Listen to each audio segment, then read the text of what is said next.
E hoje a gente chega à terceira mensagem da série Corações Saudáveis. E o que a gente vai fazer hoje, basicamente, é avaliar esse sentimento de culpa que tão frequentemente invade o nosso coração à luz do Evangelho. Para isso, a gente tem seguido uma série de perguntas retóricas feitas pelo apóstolo Paulo no capítulo 8 da sua carta aos Romanos. E eu quero convidar você a ler Romanos capítulo 8, versículos 33 e 34, onde nós iremos refletir sobre a culpa. Romanos 8, versículos 33 e 34. A gente chega à terceira mensagem da série.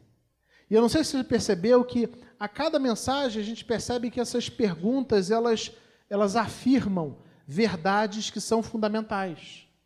Verdades que nos ajudam a tratar as nossas mazelas emocionais e espirituais, mazelas que existem dentro dos nossos corações. A gente já falou um pouquinho sobre o medo e hoje a gente vai falar um pouquinho sobre a culpa. Romanos 8, versículos 33 e 34.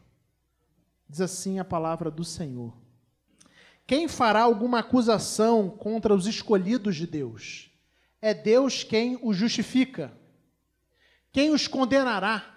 Foi Cristo Jesus que morreu e mais, que ressuscitou, está à direita de Deus e também intercede por nós. Vamos ler juntos esses dois versículos? Um textinho bem curto, vamos lá? Quem fará alguma acusação contra os escolhidos de Deus? É Deus quem os justifica. Quem os condenará? Foi Cristo Jesus que morreu e mais, que ressuscitou, está à direita de Deus e também intercede por nós. Amém. Como nós já vimos ao longo dessas últimas semanas, a gente precisa lembrar que o apóstolo Paulo, ele não nega o sofrimento que é inerente à existência humana. É impossível a gente passar por esse mundo sem ter que lidar com a dor, com o sofrimento, com o medo, com a ansiedade, como nós já vimos, sem a gente ter que lidar com a culpa. Esses tipos de dores emocionais são algo muito próprios da vida humana, da realidade humana. Paulo, então, não nega essas realidades inerentes à existência humana, não. O que ele faz é nos chamar a lidar com essas realidades de maneira adequada, ou seja, tendo como base o Evangelho. O que Paulo aponta aqui nesses versículos é que o Evangelho afeta, transforma a maneira como a gente lida com esses sofrimentos. Já pensamos um pouquinho sobre a questão da ansiedade, falamos sobre o medo e hoje a gente chega até a culpa. Ele começa com o versículo 33, fazendo uma pergunta retórica, dizendo: quem fará alguma acusação contra os escolhidos de Deus? Mas é uma pergunta com uma forte resposta. É Deus quem o justifica. Então Paulo começa dizendo: quem ou o que pode apresentar uma acusação contra aqueles que foram eleitos e chamados por Deus?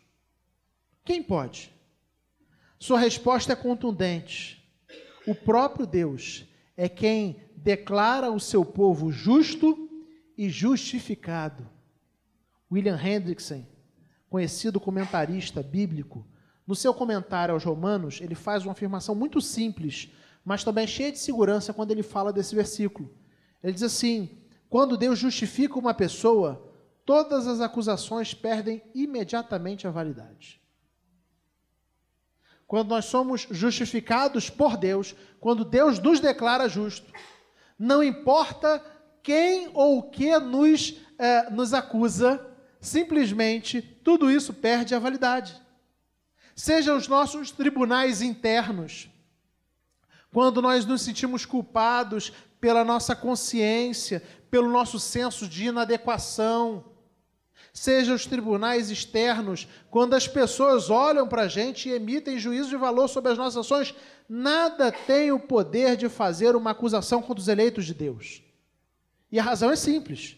O próprio texto responde: Deus, o justo juiz, é quem o justifica. Se Deus, o justo juiz, nos justifica, quem então irá se levantar para acusar os escolhidos de Deus? O fato é que nós somos declarados justos por Deus, não com base naquilo que nós fazemos, mas sim com base naquilo que Jesus fez por nós. Isso fica ainda mais claro quando a gente lê o versículo seguinte, que é onde o apóstolo Paulo ele amplia o raciocínio. Notem o que a gente lê aí no versículo seguinte, no versículo 34, quando ele diz assim: quem os condenará? Ele está falando da mesma coisa. Quem pode condenar os escolhidos de Deus? Foi Cristo Jesus que morreu e mais, que ressuscitou, está à direita de Deus e também intercede por nós. Na verdade, se você estiver com a sua Bíblia aberta, você notará que o apóstolo Paulo inicia o capítulo 8, fazendo uma grandiosa afirmação, dizendo que não há mais condenação para aqueles que estão em Cristo Jesus. Mas presta bastante atenção no que eu vou falar agora. Quando o apóstolo fala que não existe mais condenação para aqueles que estão em Cristo Jesus, não é porque as nossas atitudes não sejam condenáveis. Não é porque as nossas atitudes não sejam condenáveis. Não é porque a gente não comete pecado. Não é isso que Paulo está falando. Paulo não está negando a realidade do pecado da nossa vida. O que Paulo está fazendo aqui é dizer assim, olha, esses pecadores foram justificados por Deus. Cristo morreu e ressuscitou, está à direita de Deus e também intercede por eles. O Deus Filho, Jesus Cristo, assumiu a culpa, foi condenado no nosso lugar, ele morreu por nossos pecados e ele ressuscitou para nossa justificação.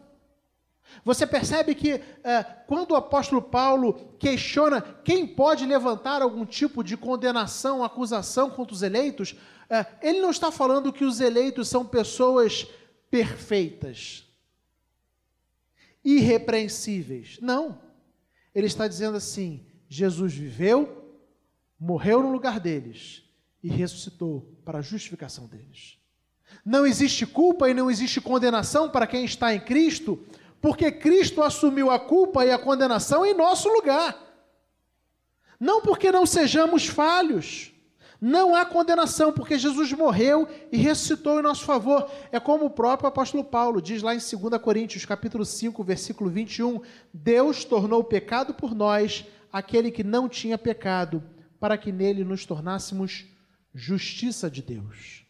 Notem que o tempo todo o que o apóstolo está falando é trazer a dinâmica do Evangelho e mostrar como o Evangelho, como enxergar a nossa culpa à luz do Evangelho, transforma esse sentimento de culpa.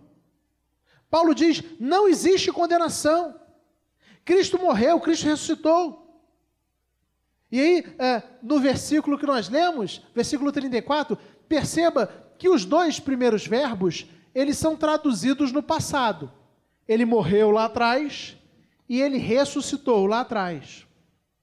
Mas o próximo verbo, ele é traduzido tendo uma ideia de algo que está acontecendo nesse momento. Ou seja, o Senhor Jesus está nesse mesmo instante, intercedendo ao Pai, por você e por mim, pelas nossas vidas. Jesus atua como perfeito sacerdote, em favor de sua igreja, mediando a nossa relação com o Pai. Não existe motivo para a gente se sentir culpado, não existe motivo para a gente se sentir condenado, porque Deus já providenciou um substituto. Jesus assumiu a culpa que era nossa, e também o castigo que era nosso. Ele morreu e ressuscitou, e agora está à direita de Deus Pai, intercedendo pelo seu povo. Isso muda a maneira como você lida com a culpa. Porque agora você entende que, aos olhos de Deus, já não tem mais a ver com as suas atitudes, com a sua performance, mas tem a ver com aquilo que Jesus fez no seu lugar, como o seu substituto na cruz do Calvário. Em Cristo, Deus está plenamente satisfeito com você e comigo, não porque nós sejamos perfeitos, não porque nós não sejamos condenáveis, mas porque Jesus assumiu o castigo que era cabido a nós. Eu quero então, diante disso, convidar você a avaliar suas culpas sob a perspectiva do Evangelho. Quantas vezes nós nos sentimos um grande pecador? E talvez, diante de alguns pecados que você já cometeu, você acalente no seu coração o sentimento de que você é alguém extremamente indigno, pecador, falho. Talvez você se sinta assim um grande pecador, ao olhar para a sua vida, para as escolhas que você já fez, as escolhas do passado, as escolhas do presente. Possivelmente você se perceba como alguém completamente indigno diante de Deus, inadequado. Como pastor, uma das coisas que às vezes acontece é ouvir pessoas que cometeram, vou utilizar esse termo, pecados graves no passado. E que batem na minha porta e falam assim: pastor, eu preciso abrir o meu coração. E eu preciso falar de algo que eu fiz lá atrás. E essa culpa, ela está machucando o meu coração. Eu me sinto tão mal pelo que eu fiz. Será que existe perdão para mim? Será que existe salvação para mim? Essa culpa está me matando. Eu me sinto indigno, me sinto um grande pecador. De fato, o Evangelho diz exatamente isso sobre vocês, sobre eu e sobre você. Sobre nós. Nós somos completamente indignos de Deus, é o que o Evangelho diz. Eu e você somos pecadores, condenados, merecedores da ira. O Evangelho não diz que não era essa a nossa realidade. Ele afirma isso. O Evangelho não nega a realidade e a gravidade dos nossos pecados. Muito pelo contrário, ele afirma essas realidades. Eu fico imaginando como deve ter sido desafiador para o apóstolo Paulo. Alguém que investiu parte de sua vida perseguindo a igreja de Cristo, que consentiu com o apedrejamento de Estevão, por exemplo, como nós lemos no livro de Atos, lidar com as acusações externas, mas também com as acusações internas. Você já parou para pensar que talvez Paulo tenha, depois da conversão, pregado para pessoas que eram familiares de discípulos que ele torturou e mandou matar? Você imagina o tamanho da culpa que isso produz no coração? O sentimento de completa inadequação. Imagina o apóstolo Paulo, hoje a gente vai falar sobre o perdão. E aí está na primeira fila um parente de Estevão. Estou criando apenas uma situação hipotética aqui, tá, irmãos? E talvez no coração de Paulo, se Paulo pensasse que nem Rafael, assim, eu não sei, acho que é melhor mudar a mensagem de hoje. Porque eu não tenho nem condições de falar isso. Se lembrar do passado, das coisas que ele havia feito. Paulo era alguém que carregava em seu coração pesadas marcas do passado. Não à toa ele diz: eu nem merecia ser chamado apóstolo porque eu persegui a igreja de Cristo. Mas Paulo é alguém que foi liberto do peso esmagador da culpa, no meio da fé em Jesus Cristo, que por ele morreu e ressuscitou. Essa é a realidade do Evangelho que alcança a sua vida e a minha vida. Você pode ter cometido graves pecados no passado, mas se de fato existe arrependimento no seu coração, sincero arrependimento, a Bíblia diz que existe perdão para você. E normalmente quando alguém bate na porta lá do meu gabinete e abre o coração e derrama e fala sobre um pecado, algo grave, algo vergonhoso cometeu no passado, eu normalmente ouço com calma, fico quieto, calado. Depois que a pessoa acabou de falar tudo, eu normalmente pergunto assim: você está sinceramente arrependido? O seu coração realmente está quebrantado na presença de Deus? E via de regra, em momentos como esse, a pessoa já está chorando. E a pessoa diz: sim, pastor, eu estou arrependido. E eu tão somente viro e falo assim: lembre-se de uma coisa, existe graça para você. É isso que o Evangelho fez com o coração de Paulo. Alguém que perseguiu a igreja de Cristo. Alguém que certamente carregava culpa no seu coração. Alguém que se lembrava do passado e tinha vergonha de quem ele era, das coisas que ele havia feito. Ele mesmo diz: olha, tudo aquilo que eu valorizava, que eu considerava lucro, que eu achava importante, tudo isso eu entendi que é perda, que é nada, que é vazio por causa do Evangelho. Porque minha vida foi reorientada por esse Evangelho que antes eu perseguia. Minha vida foi completamente transformada por esse Evangelho. E essa transformação, esse evangelho libertou o apóstolo Paulo da culpa que ele carregava no coração dele. Por isso agora ele pode dizer: quem os condenará? Foi Cristo Jesus que morreu e mais que ressuscitou, está à direita de Deus e também intercede por nós. Eu não sei quais são as culpas que você carrega. Eu não sei, de alguns eu já ouvi em algum momento, mas eu não sei quais são os pecados que você já cometeu. Eu sei que existe perdão, existe graça para aqueles que estão em Cristo e que verdadeiramente se arrependem dos seus pecados. Se a Bíblia diz que não existe graça para o pecador impenitente, e lembre-se, a Bíblia diz isso, é necessário se arrepender e crer. Não ache que sem arrependimento existe perdão, porque não existe. Não existe. Mas a Bíblia também é muito firme em garantir, em prometer, que existe graça para todos aqueles que verdadeiramente se arrependem diante do Senhor. Quem os condenará? Foi Cristo Jesus que morreu e mais que ressuscitou e está à direita de Deus e também intercede por nós. O Evangelho nos fala de um tipo de justiça que vem pela fé. Uma justiça que não está baseada nas nossas obras, mas nas obras de Cristo.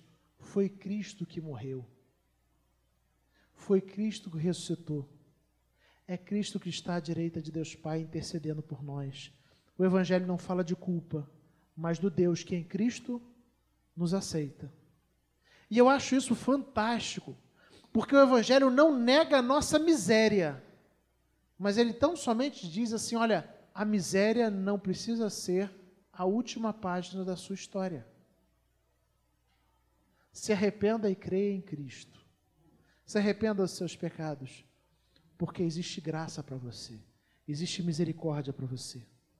A culpa nos aprisiona, nos mantém longe de Deus, mas o Evangelho nos liberta, o Evangelho nos aceita. O Evangelho afirma que, embora nós sejamos indignos, pecadores, somos também profundamente amados por Deus. Se você estava atento, você percebeu que tanto os cânticos que nós cantamos, quanto as leituras que fizemos, ao longo dessa celebração toda, elas falaram: olha, existe perdão, existe misericórdia. Deus enviou o seu Filho para morrer no seu lugar. Ele enviou Jesus por sua causa. Ele enviou Jesus não para condenar, mas para salvar. Existe misericórdia, existe graça para você. Essa é a grande promessa do Evangelho. O desafio para a gente é entender que a nossa identidade não está fundamentada naquilo que nós fazemos, mas naquilo que Cristo fez. Quem nos condenará? Eu e você somos amplamente condenáveis. Diante de qualquer juiz, não existiria espaço para recorrermos. A sentença já estava dada, culpados. Mas em Cristo Jesus, a sentença é removida. E aqueles que antes eram absolutamente condenáveis por meio de Cristo Jesus, eles agora são justificados. Foi Jesus que morreu e mais que ressuscitou, e está à direita de Deus e também intercede por nós. O nosso desafio então é entender que a nossa identidade está fundamentada na ação de Deus. Paulo fala que não existe condenação para quem está em Cristo Jesus. Não porque nós não sejamos condenáveis, mas porque Cristo foi condenado no nosso lugar. Sempre existe graça e misericórdia para aqueles que verdadeiramente se arrependem dos seus pecados. Por mais assustador que tenha sido um pecado que você já cometeu, Paulo foi perseguidor da igreja. Ele matou pessoas, ele consentiu com a morte de pessoas, porque ele entendia que o cristianismo era uma seita, e que era uma seita que estava perturbando e desviando o verdadeiro judaísmo. E agora esse Paulo, alcançado pela graça, ele não cultiva no coração a culpa, embora ele tivesse todos os motivos para isso. Mas ele entende que também existe graça para ele. Essa graça é encontrada em Cristo Jesus, que morreu e ressuscitou no lugar dele.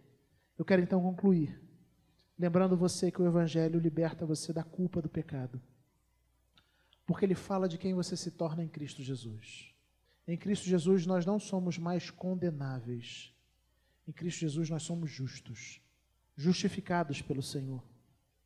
O Evangelho fala quem nós nos tornamos em Cristo. E se o justo juiz, que julgará todas as coisas, me justificou, me libertou em Cristo Jesus, quem poderá me acusar e me condenar? Os outros não podem fazer isso, mas a sua consciência culpada também não pode fazer isso. As pessoas vão tentar. Paulo não está negando que as pessoas tentarão nos condenar e que a nossa consciência também tentará nos condenar, nos encher de culpa. Ele não está negando essa realidade. Ele está falando daquilo que pode acontecer. Ele falou assim, mas nem a nossa consciência, nem as pessoas têm o poder de nos condenar. Não tem esse poder. Nem os acusadores internos, meu próprio coração, a minha culpa, minhas lembranças do passado, nem os acusadores externos têm o poder de condenar alguém que Deus já declarou justo e justificado. Meu querido irmão, Jesus morreu e ressuscitou por você. Não permita que o seu coração seja aprisionado pela culpa. Os tribunais interiores ou exteriores não têm o poder de fazer uma acusação contra os eleitos de Deus, por uma simples razão. O próprio Deus, o justo juiz, é quem o justifica. Eu não sei se você carrega culpa no seu coração. Em algum momento da vida, todos nós lidamos com isso. Mas eu quero dizer que existe graça para você. E eu quero encorajar você a fechar seus olhos e a colocar sua vida diante do Senhor, crendo nessa verdade. Talvez existam pecados que você já cometeu, que você entende que são tão graves, que você tenha vergonha de confessar até para Deus. Existe graça para você. Foi Cristo Jesus que morreu por você. E mais que ressuscitou, está à direita de Deus Pai, intercedendo por você. Vamos orar silenciosamente. Coloque sua vida diante do Senhor.